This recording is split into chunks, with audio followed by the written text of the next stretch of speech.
بسم اللہ الرحمن الرحیم۔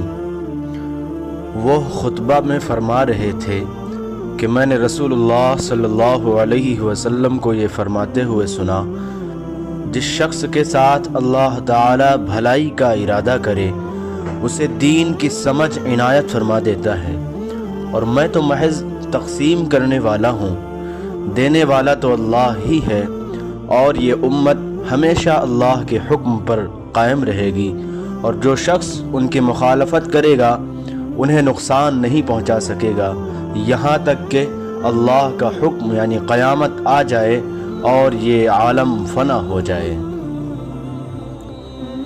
میں عبداللہ بن عمر رضی اللہ عنہما کے ساتھ مدینے تک رہا۔ میں نے اس ایک حدیث کے سوا ان سے رسول اللہ صلی اللہ علیہ وسلم کی کوئی اور حدیث نہیں سنی۔ وہ کہتے تھے کہ ہم رسول اللہ صلی اللہ علیہ وسلم کی خدمت میں حاضر تھے کہ آپ صلی اللہ علیہ وسلم کے پاس کھجور کا ایک گابھا لایا گیا۔ اسے دیکھ کر آپ نے فرمایا کہ درختوں میں ایک درخت ایسا ہے، اس کی مثال مسلمان کی طرح ہے۔ ابن عمر رضی اللہ عنہما کہتے ہیں کہ یہ سن کر میں نے ارادہ کیا کہ عرض کروں کہ وہ درخت کھجور کا ہے، مگر چونکہ میں سب میں چھوٹا تھا اس لیے خاموش رہا۔ پھر رسول اللہ صلی اللہ علیہ وسلم نے خود ہی فرمایا کہ وہ کھجور ہے۔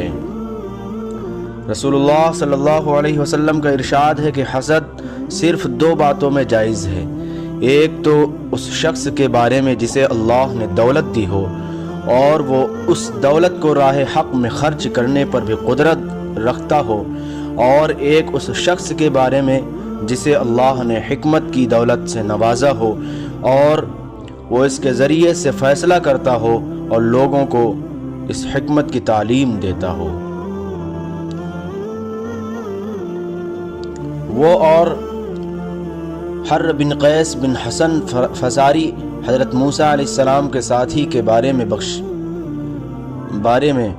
بحثے حضرت ابن عباس رضی اللہ عنہما نے فرمایا کہ وہ خضر علیہ السلام تھے۔ پھر ان کے پاس سے ابی بن کعب گزرے تو عبداللہ بن عباس رضی اللہ عنہما نے انہیں بلایا اور کہا کہ میں اور میرے یہ رفیق موسیٰ علیہ السلام کے اس ساتھی کے بارے میں بحث کر رہے ہیں جس سے انہوں نے ملاقات چاہی تھی، کیا آپ نے رسول اللہ صلی اللہ علیہ وسلم سے اس کے بارے میں کچھ ذکر سنا ہے؟ انہوں نے کہا ہاں، میں نے رسول اللہ صلی اللہ علیہ وسلم کو یہ فرماتے ہوئے سنا ہے۔ ایک دن حضرت موسیٰ علیہ السلام بنی اسرائیل کی ایک جماعت میں بیٹھے ہوئے تھے کہ اتنے میں ایک شخص آیا اور اس نے آپ سے پوچھا کیا آپ جانتے ہیں کہ دنیا میں کوئی آپ سے بھی بڑھ کر عالم موجود ہے؟ حضرت موسیٰ علیہ السلام نے فرمایا نہیں۔ اس پر اللہ تعالیٰ نے حضرت موسیٰ علیہ السلام کے پاس وحی بھیجی کہ ہاں، ہمارا بندہ خضر ہے جس کا علم تم سے زیادہ ہے۔ حضرت موسیٰ علیہ السلام نے اللہ سے دریافت کیا کہ خضر علیہ السلام سے ملنے کی کیا صورت ہے؟ اللہ تعالیٰ نے ایک مچھلی کو ان سے ملاقات کی علامت قرار دیا اور ان سے کہہ دیا کہ جب تم اس مچھلی کو گم کر دو تو واپس لوٹ جاؤ، تب خضر سے تمہاری ملاقات ہوگی۔ تب موسیٰ علیہ السلام چلے اور دریا میں مچھلی کی علامت تلاش کرتے رہے۔ اس وقت ان کے ساتھی نے کہا جب ہم پتھر کے پاس تھے کیا آپ نے دیکھا تھا؟ میں اس وقت مچھلی کا کہنا بھول گیا اور شیطان ہی نے مجھے اس کا ذکر بھلا دیا۔ موسیٰ علیہ السلام نے کہا اسی مقام کی ہمیں تلاش تھی۔